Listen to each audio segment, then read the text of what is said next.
Hello and welcome to the Capes of Kamloops podcast. Today we're talking about Boiling Point, made in 2021, directed by Philip Barantini, and written by James Cummings and Philip Barantini. And today we are joined by Jecca Hrechka. Thank you so much for joining us on the podcast today. Yeah, thanks for having me. What's your experience with the film Boiling Point? Okay, so I love that Stephen Graham is on this like sort of role of doing all these like one-shot projects. Yeah. So I was already really excited to watch it before you and I had even like come upon the idea of doing it as a podcast episode. But I found it to be sort of as expected, like intense.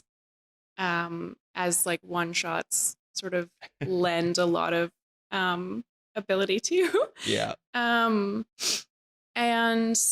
I would say there's like in and out of accuracies for sure. Nice. But like otherwise just like an enjoyable watch if you don't mind being stressed for an hour and a half. But it reminded me a lot of and I'm not sure which is first, but The Bear did, which is, I don't know if we're allowed to reference that, but okay. So yeah, The Bear, the first season did an entire episode that was a one shot. And I think it was like episode 5 or something like that, whatever it was. It was the episode where they like the to-go order thing become, Yeah. They like allowed advance orders or something. Yeah. So, and that was the thing. It was, it hadn't been shut off. The person who was supposed to be in charge of that just wasn't, and then everything just like devolved from there. But it's like a 20-something minute episode that is, except for the first like, I don't know, I would say minute and a half or whatever, is all just one take, and it's all like choreography in that sort of one space. Yeah. Which is basically what Boiling Point has done as well. And so, yeah, a lot of similarities in that way, except that obviously The Bear is like a little bit of a lower end versus Boiling Point being a sort of a higher end space. Yeah. And we follow him all the way into the space. Yeah. From the very beginning points. And obviously it's an hour and a half. Yeah. And I don't know if you know or not, but were there any like quick cuts, or was it all meant to be one shot? My research suggests it was all one shot. Yeah, that makes sense. Just done front to back, and they did it a couple times, and obviously got it down. But I tried looking for cuts because I've seen this 4 times now. So in the last one, I was really looking. I didn't see a lot of good opportunities even. I know. 'cause even Usually when- it's when someone's passing the camera or something like that, and even then, I didn't notice anything. Yeah, and so if there are cuts, they hid them really well. Yeah. Like really exceptional editing. Yeah. Perfect. Well, on the flip side of why you're here, why don't you tell us a little bit about your work here and how it relates to Boiling Point? Oh, yeah. I mean, I've been working in and out of the service industry for almost 20 years, I guess, like for like 18 years. I was like 15 when I first started working in the industry. So I've kind of been all over it. Everything front of house, no back of house for myself. Actually, that's not true. I did some dishwashing. But, yeah, delivery driving for like a restaurant, and from host to, bartender, supervisor, assistant manager at one place. But yeah, I mean, and I've worked in a number of different styles of restaurants. Nothing quite to the level that I think would be sort of on par with the service style of Boiling Point. Yeah. I helped open, it's not a super fancy space, but like I helped open Moxie's back, nice. like when they first opened in Kamloops. Yeah. And that space, when they first opened, their standards for service level and like table touches and all those kinds of things, they were really, really high. I don't know if that's still the case. I haven't been there in a long time. Yeah. But yeah, just been in the industry for a long time and also work in the film industry. So the back and forth was, it was cool getting to watch, having the background of both industries. Yeah. Nice. And that was actually leads in perfectly to something I was going to ask. The film does show a couple of people with multiple jobs. How accurate were they in how they showed that, like, people being kind of late for one job because of the other kind of thing? No, that never happens.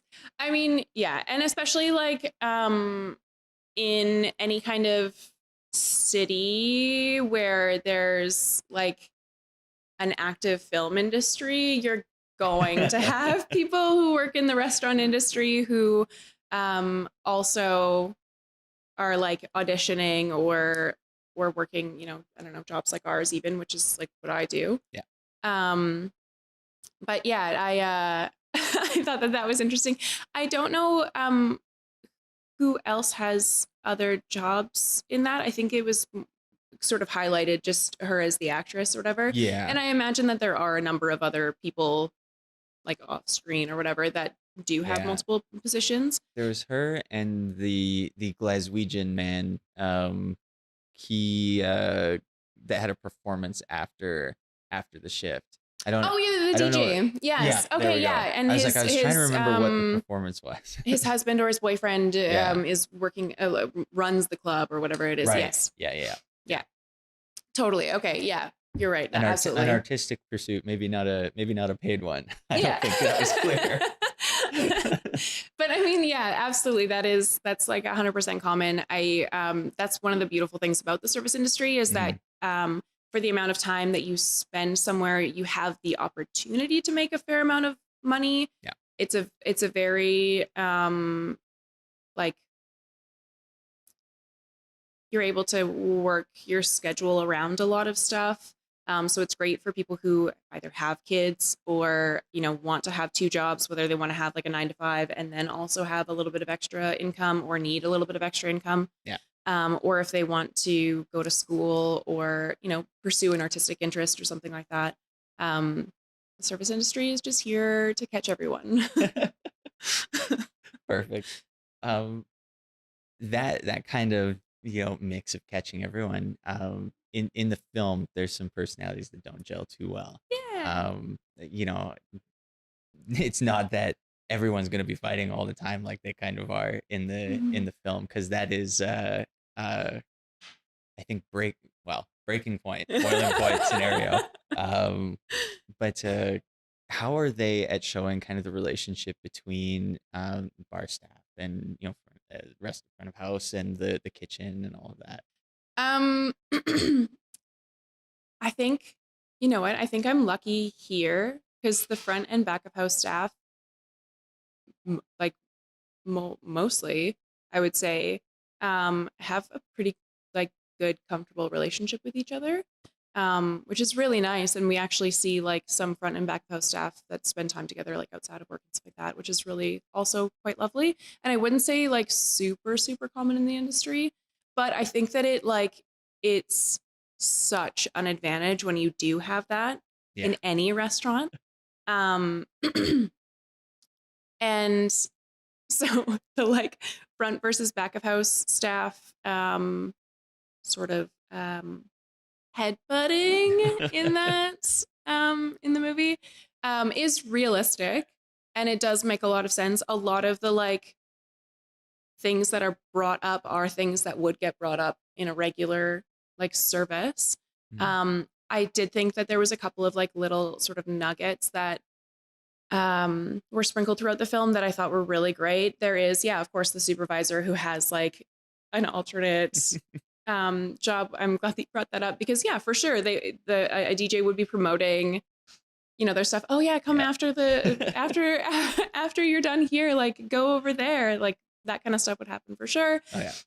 The flirting between the bartender and the actress. I can't remember what her name was, but the flirting between the two of them, for sure that's going to happen. There's always going to be like whatever, like dynamics form. 100%. And then the frustrations between the front and the back of house staff where like even Oh yeah, when she brings the lamb back and Yeah. it's not cooked properly, even though that's how it's supposed to be cooked. Your front of house staff need to be supporting your back of house staff by making sure that your guests know how things are supposed to be cooked, how they're supposed to look, so that your back of house staff has the best like best possible outcome when it comes to like serving their food. Hmm. Um, but of course, you're always going to have guests that are like, no, I don't want it like that, even though that's not supposed to be cooked. Um, but yeah, so I understand the butting head when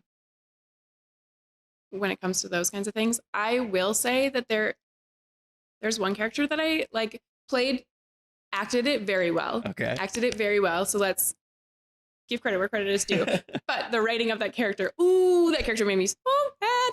I think that this person, I would hate to work in a restaurant that had this person as one of their employees or whatever. The manager was the worst character. Oh yeah. The front of house manager, I hated her.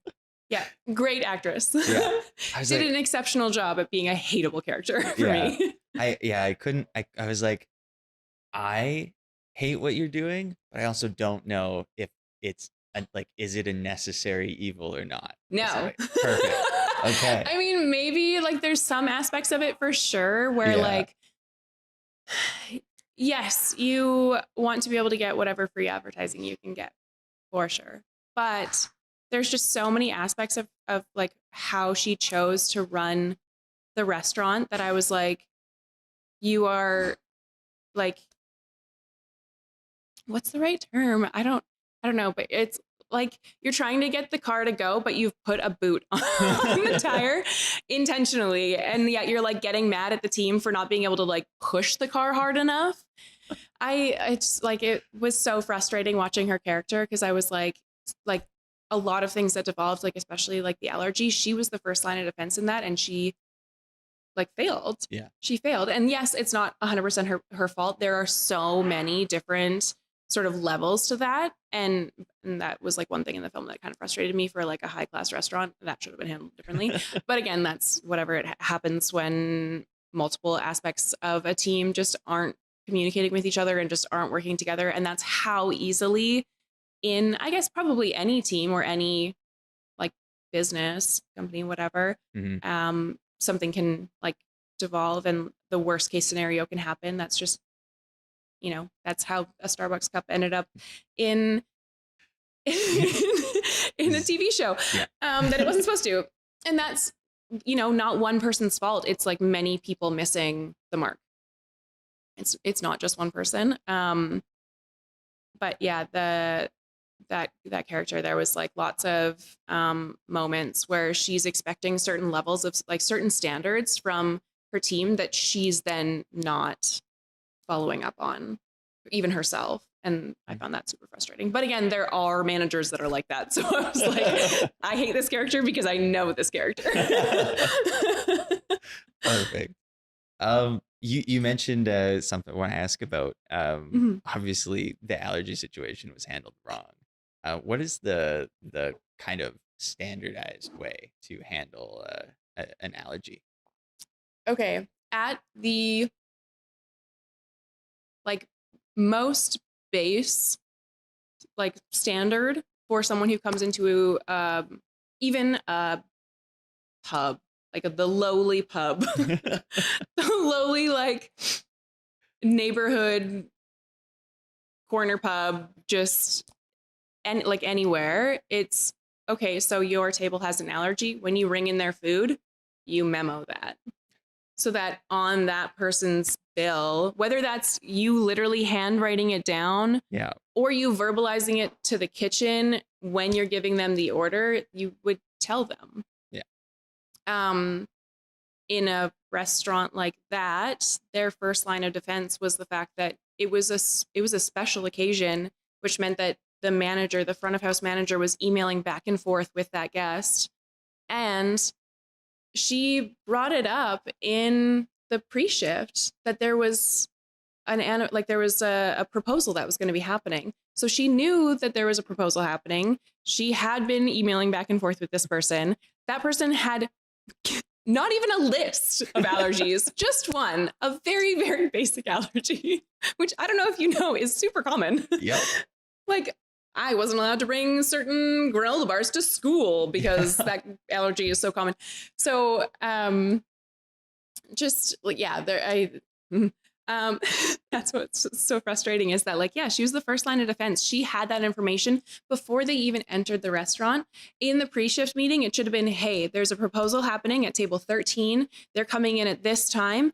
The partner has a nut allergy. Let's make sure that that's memoed and communicated. The kitchen, how do we feel about that? Is there anything that we can make sure that they are told in, like, when they come in, that they for sure should stay away from? Just all of that should have been communicated. And she should have had that information, like, written down in her pre-shift info. But when he got there, she was like, oh yeah, right. Just remind me, what was it again? She, like, didn't know. Yeah. So she's fully, sorry. So she was fully unprepared for her to do her own job. Yeah. And then she writes it on a piece of paper and then rips it off and gives it to someone else to give to the kitchen. Are you kidding me? What? So not only is it now, it's like she's gotten that information, given it to someone else to then give it to the kitchen in the improper format. Yeah. It should have been in the system. They have a whole system set up for that. It should have been, I don't know what kind of system they specifically use, but I'm assuming from just the dialogue that they were using, that you can probably set memos for those tables. And then it should have been, when that food was rung in for that table, that server should have then known that they had an allergy and memoed that on every item that that person was going to be touching, and probably memoed it as well with the partner's food, like the one who was going to be, the gentleman who was going to be proposing. I mean, it's not necessary, but, like, if you're going to be ringing in things separately, like, make sure to memo, like, there's a nut allergy at this table or whatever. Like, let's say because I don't know if you know this or not, but, like, when you ring in food, you can ring it in under seat numbers. And so he would be seat 1, she'd be seat 2 or whatever. And so let's say seat 1 is the one ordering the appetizer and he's not the one with the allergy. You would just memo, like, there's a nut allergy at this table. Yeah. But yeah, so there's, like, then that line of defense. And then making sure that the kitchen has that information when they're making the food. But yeah, so it wasn't just that the chef said, yeah, okay, use something different. I mean, it should have been in his mind as well that, like, oh yes, we do have a table with a severe allergy. We should make sure that that's not this table that we're talking about. But yeah, so there's so many different, and the last thing is that, like, especially in higher end restaurants like that, probably what would happen is once that table's food comes up, the person who would run it would probably run only her food, like, on its own. They would have to go and wash their hands, and it would most likely be a supervisor or a manager that would be running that food to the table to that person to make sure that nothing is missed and that everything is, like, clean from the moment that it is, like, being made in the kitchen to the moment that it touches the table for that guest. And I've worked in places like that where even Moxie's, where, like, if you have an allergy and it gets put in as a severe, like, or an anaphylactic allergy, that means that it's going to be the supervisor or the manager that's going to be taking that to the table. And, like, all the kitchen is going to have to, like, clean their station and, like, use new tools and stuff like that to then make that allergy food. And then it goes up and then it's made sure to be brought out. So, like, there's so many different steps that just got missed and then missed and then missed and missed. And it just, like, snowball effect. Yeah. And that's how something like that happens. Yeah. Yeah. Well, that's a comfort that it seems like a very well safeguarded process. I think that, I mean, no matter what kind of place I've worked in, like, an allergy is an allergy, and it's not like, I know it's for kitchen staff and sometimes for front of house staff, it can be really frustrating and sometimes hard to deal with it. And I understand that, but I also come from the side of things of, like, having allergies that are, like, quite serious too. And it's not like the person ever chooses that. Yeah. It's not like anyone is ever like, you know what? I just think that it would be really great if I could never have eggs. Yeah. like, I would like a lot of food to just be able to kill me. yeah, That it would be great. really, really nice if I had a hard time eating all the time. So I think that most places try to take it quite seriously. And I mean, it's fair for a restaurant to be like, no, we can't accommodate that, because sometimes you just can't. And it's also fair for people to be like, I would like to be able to go out and hang out with my friends and go into a third space, and enjoy food that I didn't have to cook for myself. So I see it from both sides of like the frustration and also the like, it's really easy to accommodate, or it can be really easy to accommodate and make it safe for people to eat places. So Perfect. On the flip side, the movie opens on a health inspection. I was wondering if you've ever been a part of one or met a health inspector, because that guy was pretty intense. And I was wondering if it's like that in real life. Oh, okay. And then, I mean, I guess there's also the element that, that's in the UK, so it might be different procedure from here. So if there's anything that sounded different, I'd be interested to know. I don't think that we have to display it the way that they do, because I've definitely worked in a place that got an inspection done that we all knew wasn't going to be good. And the guy, honestly, passed stuff that I was surprised about, got stuff that I was like, for sure. Yeah. But I was also like, I don't even know how we're still running, to be honest. There's places like that. Maybe they're around here. We don't know. That have should be doing updates. Yeah. Anyways, definitely not this place. This place is wonderful. I am like pretty consistently impressed by this place. Yeah. Why don't you tell us actually a little bit about this place? Oh. Name drop a little bit. On the rocks in Kamloops, BC. Am I allowed to say where we're from? Oh yeah. Okay, I guess we've literally got Caves of Kamloops on your shirt. No, we're hiding it. Just gonna blur that out for like edit it in post. On the rocks Kamloops. Tarnolik. His father is the one who started this space, and he's taken over since. Been running for, I believe, 22 years, but definitely in the 20s of like been open for a couple decades.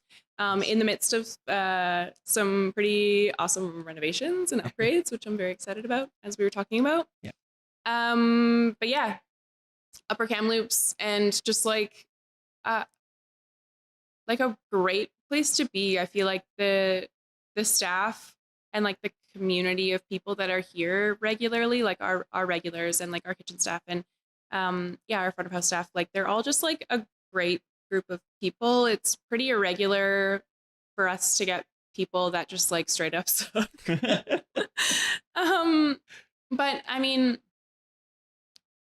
one thing that I will say is like January, February are like this sort of slow season, as one, people just spent a ton of money over Christmas and break doing, presents and get-togethers and all that kind of stuff, or traveling, whatever they need to do. And then New Year's comes and everyone's setting resolutions, and it's either no spend or no drinking or going to the gym or eating healthier, whatever it is. And so a lot of restaurants have like quite a lull during this period. Mm-hmm.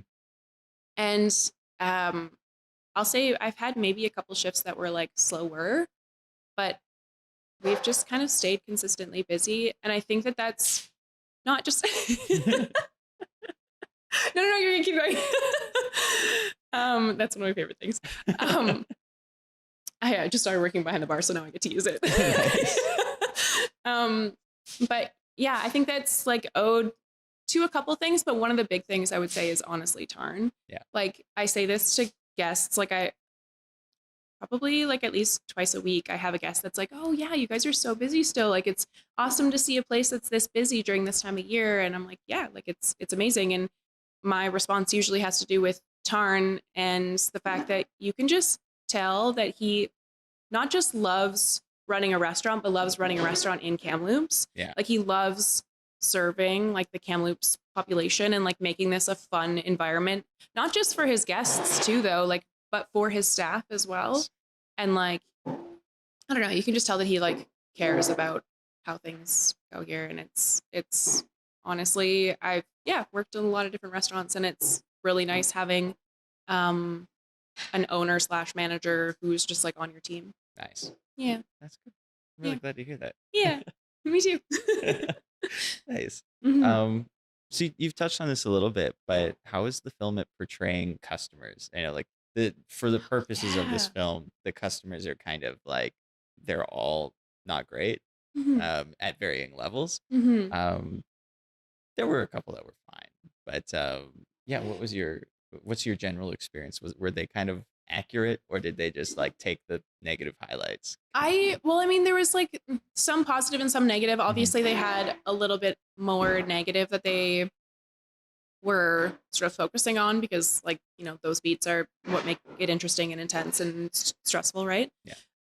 There was like the group of girls that were there, and they were like having a good time, and that was fun. And then there's also like a proposal happening, and Yeah. like he seemed really happy, obviously, until you know things developed. But yeah, those interactions were really, really great. And even I will say, yeah, like the manager bringing her in and like asking her about her, and her being like, oh my gosh, like, you know, my name and everything. And like, that's so nice. And getting her set up. And yeah, all of that's like definitely accurate. And then I will also say, like, the influencers or the people who are like, yeah, can I just get this, even though it's not on the menu, or I don't really understand the menu, but not taking like asking any questions about it or having any kind of curiosity about like, maybe there is something on this that I could like. Yeah. And also, why would you come to a restaurant, first of all, without looking at the menu at all beforehand? Yeah. I mean, it's fine if you do, but like, if you're gonna be picky, yeah, then you've got 100%. Like, if you're that kind of person who's just gonna be like, I just want steak and fries, then make sure that the place has steak and fries. I don't know, but but yeah, I think there's definitely going to be people who are like that, or who sort of expect to be catered to. There's also, that gentleman, like one of the sort of the first guests that we're introduced to. Mm-hmm. Oh, yes. There are absolutely people who will come into a restaurant and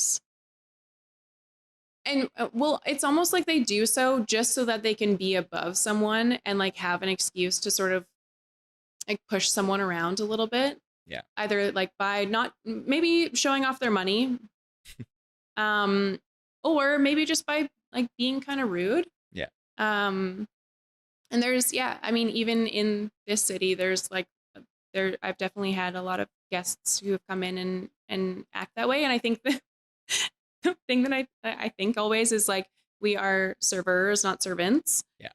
And I think a lot of people get those confused. And I don't know. I just like, I don't think that there's ever any person who could have any kind of like power or importance or like financial means that would make them so great and so like give them an allowance to just like be unkind to service staff of any type. Yeah.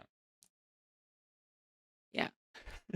But yeah, for sure, there's definitely people that are like that. Oh yeah, they're out there. And it's like, he's like, well, you have to let it breathe, and it's like, okay, it's like the bottle of wine or whatever, and it's like, okay, cool. It was like sitting at the bar open and like breathing for like a few minutes before I even brought it out here. Yeah. And they don't have one of those. What are they called? Decanter. Yeah. Nice. Don't have one of those, so I like just, and she was just gonna pour near that. Whatever. Yeah. You're just being picky. Just being rude. Perfect. Well, something we've both mentioned a couple of times now is like the general kind of rush to the film and the tension throughout. How do you think they were at depicting a dinner rush or an average service? In a space like that, like, yeah, pretty good. I mean, like the one shot obviously like like lends a lot to that. And I feel like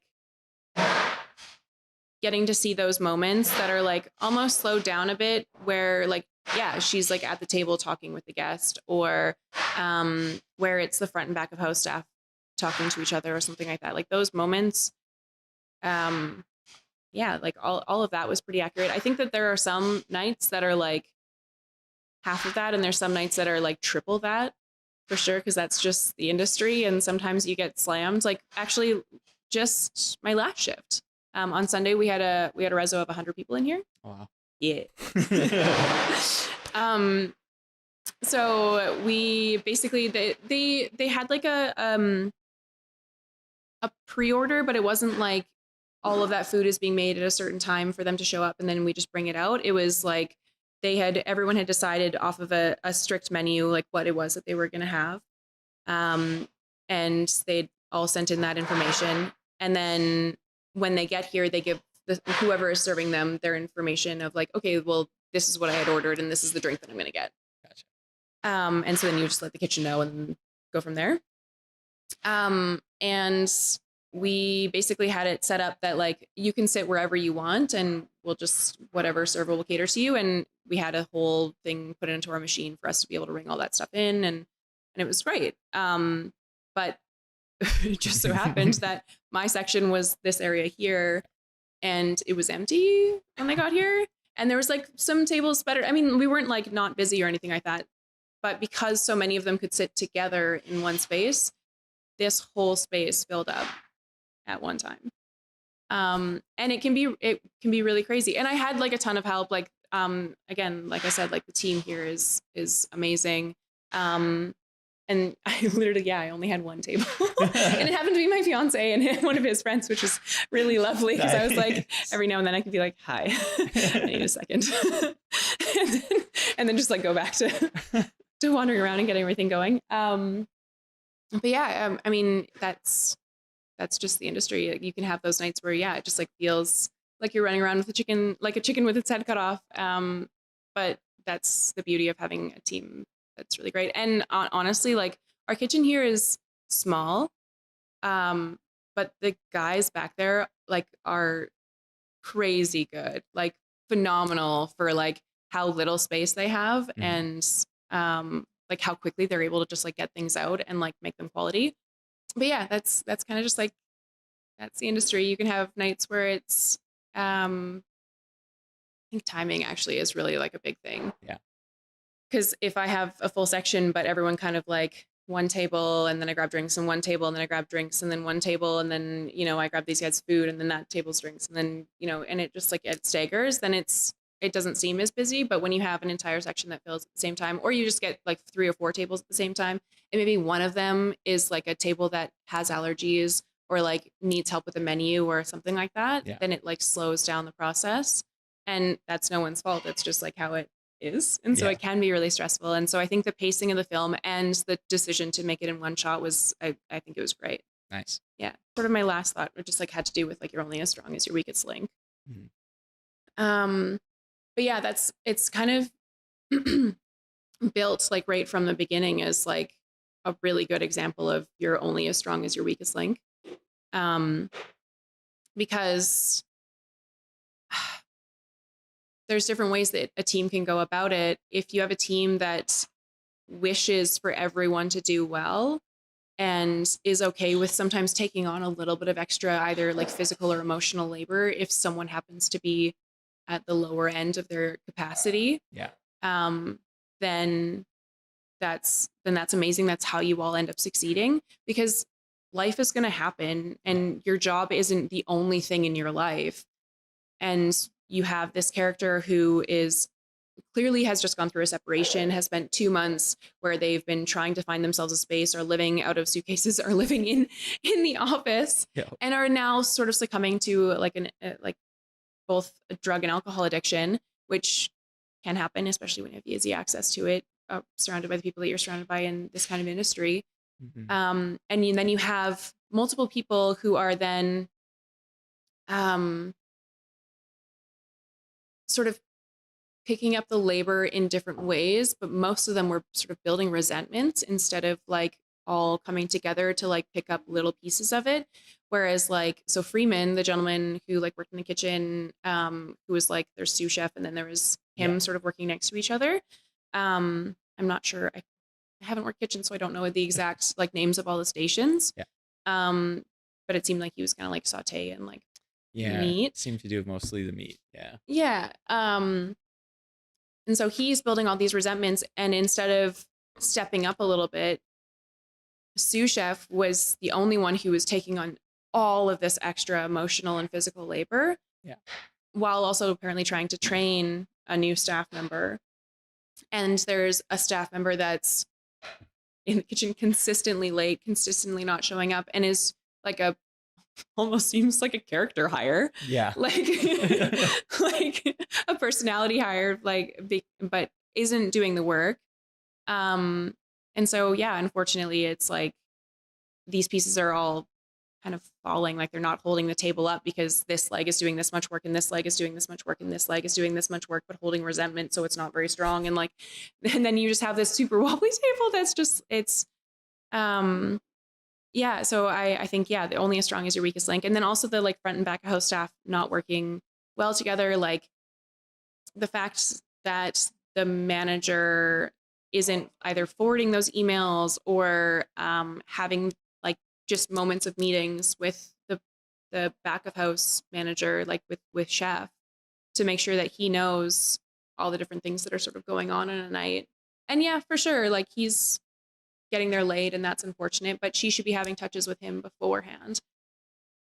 And yeah, so like I said, like you're only as strong as your weakest link, and sometimes a team, in order for the like what's the right word, like the vibe, the environment, the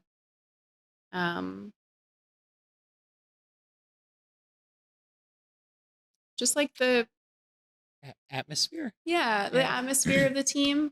And Very losing my good. voice somehow. But yeah, just for the atmosphere of the team to be really good. Like I mean, some people have to every now and then be willing to like take on a little bit of extra labor. And I think that if more people had been willing to take on little pieces, then the things wouldn't have gotten missed. Their rating wouldn't have gone down. The sous chef wouldn't have been as stressed as she was. The other gentleman, Freeman, wouldn't have held so much resentment if he had just taken on a little piece, and then sous chef could have taken on slightly less of a piece, you know? Yeah. All of that. But also, I mean, that's also up to chef to be communicating that too, that he just like needs that help. And, you know, sous chef was saying, and I apologize because I can't remember what her character's name is, but they don't use them very much, I don't think. Yeah. Carly is the manager, is that? Oh no. Carly is, yeah, okay. Yeah. So yeah, sorry, Emily was the manager. But yeah, Carly, it was saying like I can't help you if you don't tell me that you need help or whatever, right? And that's just And to go back to what we were saying with the rating and like that, I mean, I don't know. I don't think it's inaccurate for him to be the way that he was. I think that honestly, just as a person, or like as the character was written, he's kind of arrogant. Yeah. And so that's just, I mean, you're going to have those people in every job. It doesn't really matter. You're also going to have people who are like kind and compassionate and are like, okay, so like this is still the rating that you got, but like, hey, this is how we can move forward. And in 2 months, I want you to email me. This is my email if you need anything, blah, blah, blah, blah, whatever. Yeah. So yeah, I think that, with the rating, he was just an arrogant character. That's just how he was written. But also like that, you know, all the things that he was saying, they are right. And you do have to set yourself to a certain standard, because like handling food and like serving your population, like it's important, and it could very, very easily go wrong. I mean, I don't know if you remember, but there's like definitely been times in Kamloops where they've had, you know, have to put out statements. I remember there was a specific place that had meat that went bad because their cooler had dropped and they hadn't gotten it fixed fast enough. They thought that they had, and they thought that they'd, you know, dumped everything that they needed to, but they hadn't. And unfortunately, a number of people got sick. Yeah. So it happens. And so that's why they're so like, you know, why those, what are they called? The guy. The guy who does the Health inspector. health inspector. Yeah, that's why those health inspectors are, have to be as strict as they are, and that's a good thing, even though it's annoying. Don't be arrogant about it. Agreed. Yeah, you can enforce the rules without being weird about it. Yeah. And annoying. Perfect. Well, was there anything that kind of stuck out to you as inaccurate in the film?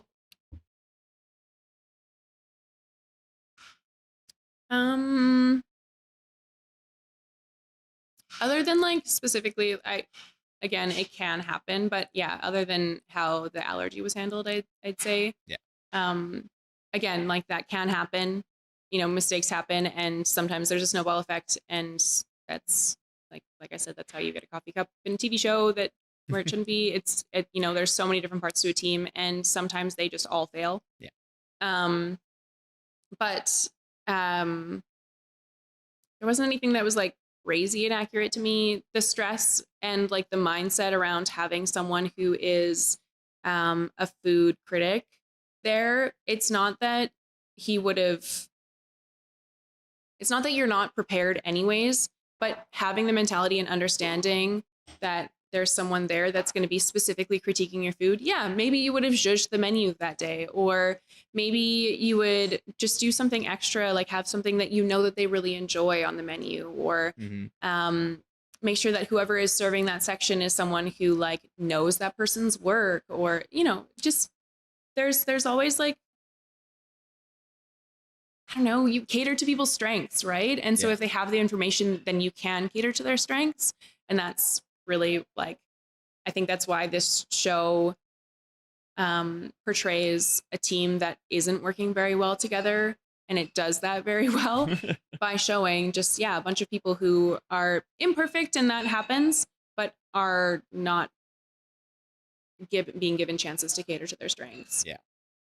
And that happens in restaurants because it's going to be just a random bunch of people. And if the manager or whoever it is that's hiring people doesn't sort of keep an eye on those things, then that happens. Yeah. Perfect. Well, yeah, I have very little like firsthand experience in restaurants. So I was definitely like, this all seems like it could happen, Yeah. Obviously there's people dropping the ball, but Yeah. I'm glad that it wasn't like too far off. At least not in my experience anyways. The service industry can be really stressful, but it's also like in the same way that we say it in film, like you're not saving lives here. I mean, you should be taking care of them, but also unfortunately this film has a pretty big centerpiece, but you're not saving lives, and like literally all we're doing is just serving people food. And so making sure that you have that mindset at the end of the day is really important. But it was a fun little film, I would say. Yeah. Nice. If you, again, don't mind being stressed for an hour and a half. Yeah. Oh yeah. It does not let up the whole time. Well, those were all of my like main questions. And unfortunately Zach usually does this section, so I'm going to take it over for the first time here. Cool. Because unfortunately, I actually don't remember if I mentioned that Zach's not with us today. Unfortunately. Big sad. Yeah, timing. Zach should be here. Right. Timing didn't work out. It's great having you here, but two people. Yeah, better. Especially because it's this is going to be our like finale episode. Oh gosh. So yeah. Oh, now I feel a lot of pressure. You're the linchpin. You're the big hit at the end of the show. So yeah, pressure's on. Great. But we do this segment called Feasible or Flimsy. Okay. And basically, I'm just going to give you some like kind of quick fire things, and you let me know if they could or couldn't happen, if they're feasible or flimsy. Oh dear. Okay. Hiding alcohol on the job. Feasible. Feasible. Fair. In fairness, most jobs are like that. Film is like that. Yeah, 100%. Absolutely. Yeah. I also know of somewhere in Kamloops where that might be happening. Not here. Yeah. Is the no glass in the kitchen rule? Yeah. Oh, nice. Feasible. 100%. No glass in the kitchen. Perfect. Yeah. Someone leaving their post mid-rush. Or their station, I suppose it's called. Feasible, but really annoying. Gotcha. And it like, again, I'm an imperfect person. It happens. Mm-hmm. But yeah, it happens, but Yeah. it sucks. Yeah. I mean, obviously there are good reasons to leave work, but Mhm. not in this film. The only Yeah. one person leaves work, and it is not for a good reason. No. Oh yeah, that He guy who was goes like, outside, and then also yeah, the late and then leaves and then comes back in and oh does yeah, he's nothing. just like a worker. Oh, yeah, Like for sure terrible. should have been fired a long time ago. They're just like allowing him to be Yeah. crappy. But also chef leaves to bring the Right. food at that one point as well. Yeah. And I think that I don't think that was like a great choice. Yeah. They were in the weeds. They needed his help. It should have been that the manager brought the food over and then he should have gone and done the table touch. Nice. Yeah. We've already touched on this, but customers requesting items not on the menu. It happens all the time, dude.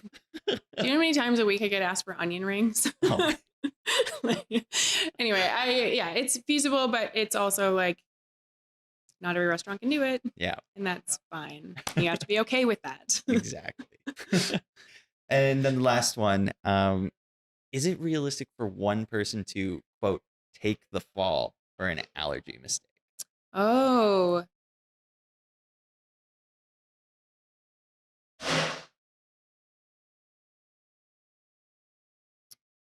Yes. I mean, I guess so. Like he's the head of the pyramid. Like he for sure it would make sense for him to like take the fall for something. And like I get it. There's like, write-ups going to be done about it, and this is like an up and coming restaurant, and this is in the UK, and this is a chef who clearly has worked at some higher end spaces. And there's literally a food critic there, and all this, there's all those different aspects to it. I think if you're in the public eye, there's always going to be someone who has to take the fall for something terrible that happens, regardless of what industry you work in. And it's so unfortunate that it works that way, because it really is a snowball effect of like multiple different things failing, multiple different systems failing. It's never just one person. I mean, for it to be literally just one person means it has to be almost intentional. Yeah.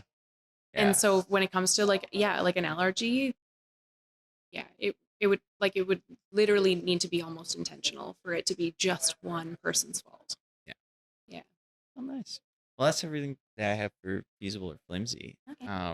To kind of end things off, we're going to ask you to give 2 ratings to the film, both on a 1 to 10 scale, 1 being low end, 10 high end. Okay. The first is an accuracy rating, Okay. and then the second is like a quality rating if you would recommend the film to someone. Oh, okay. Yeah. I don't work in the kitchen, so I can't specifically speak to that, but I will say that based on what I've seen and experienced, I would say like 7.5. Nice. Only because I can't speak to the kitchen and then the allergy thing, but again, that can happen. So I would say 7.5 or 8 on accuracy for me. Like level of stress, the like table touches, the manager who is actively choosing to almost work against her staff. That whole bit with the like, oh yeah, for sure we can get you steak and fries, after like the server just mentioned that, the server who is clearly trying to be on the kitchen's team. Yeah. And then the manager comes in and is like against her team, not just against her server, but also against her kitchen staff. How dare you? Yeah, that's. And she's not like, you can follow me on Instagram also. Stop it. Be better. Sorry. I really didn't like her. That's fair. I could not imagine working for someone like that. Like, yeah.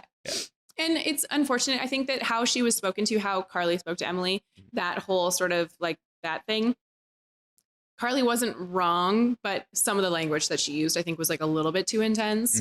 But there are times when things like that happen, when those kinds of like, just again, boiling point, and you just like go over the edge. It happens, and you just hope that people are willing to apologize afterwards, to at least be like, hey, look, what I said was true, but also I shouldn't have said it like that. And, Yeah. And, anyways, but yeah, I mean, sir, actually that's a thought for sort of the end of things. But my rating of the film itself as like an enjoyment thing, again, yeah, 7.5 or 8. I definitely recommend people watch it, especially if you want to know anything about like kind of what it's like to work within a team in like a stressful environment like that in a restaurant industry. And definitely don't think that it's unrealistic the way that the people get treated or any of that kind of stuff. All those things can happen. I would say one highlight is the pastry or like the dessert chefs in the back. I think that was like literally anything can happen while you're on shift, and life is something that happens, and sometimes you can't deal with it in the moment, but you want to support your team. And I think that was a really beautiful moment to include in there. Clearly she is a good supervisor or manager or whatever. That was a beautiful moment. Mm-hmm. And I guess, yeah, the last thing that I would say is that service is a team sport. So yeah, the like only as strong as your weakest link, but you've got to be willing to hold people up when you need to. Yeah. Nice. Well, on that note, that's really everything we have for you. I'm glad that you enjoyed the film. We do like to end off on, and I'm actually going to say something very similar. We had an episode about clerks and cashiers as well. I'm going to say service industry is one of the industries where the people who work in it tend to get treated extremely poorly. So I would just like to put it out there. If you watched this content and enjoyed it and enjoyed Jecca as a guest, maybe go out and be nice to a server. Go out, say thank you to a friend that is a server or anyone you know. I know it's a tough job. As I said, like I don't have firsthand experience doing it. My girlfriend did it and was like doing the like film and serving, and it can be tough. People can be brutal. So thank you for what you do and for doing it so well, and also for giving us your time. But we do like to end by giving you the floor to kind of say anything you'd like to the community, give any shout outs you'd like, and any kind of please as a server that you'd like to do. For all servers, like service is a team sport, so I hope that you have a good team.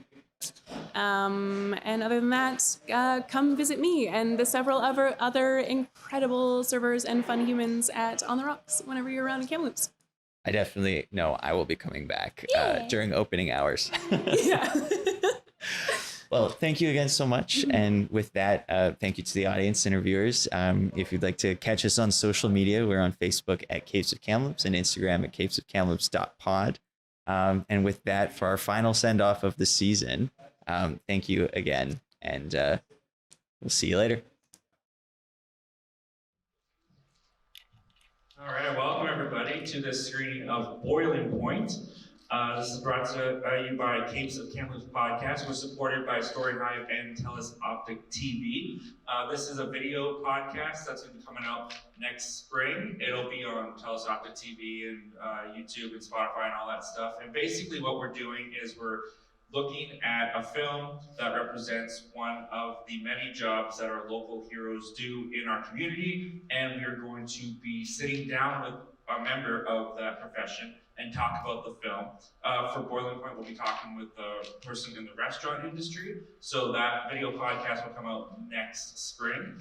And yeah, so keep your eyes open for that. We're really excited to sit down and do an interview. We've done a couple interviews already with a firefighter and a nurse and a teacher, and we have a bunch more lined up. So if you haven't grabbed a flyer for our upcoming events, definitely do so in the lobby out there. We'd love to see you at the rest of them. And my name is Zach. I'm one of the co-hosts of the podcast, and this is my fellow co-host, Kyle. I'll pass it on to you. Hello, everyone. Thanks for coming. So along with tonight's screening, we're collecting optional donations on behalf of the BC Hospitality Fund to support their mission to provide kind of some assistance funds for people who work in the hospitality industry who are facing financial or health crisis. So they help cover things like rent and grocery bills. So thank you to all of those who have already donated. And if you would like to donate electronically, you can come find one of us after the show. And that's my spiel. Well, lastly, we would like to thank the Kamloops Film Society for hosting the event, for having us here, and yeah, I guess with that, please enjoy the show.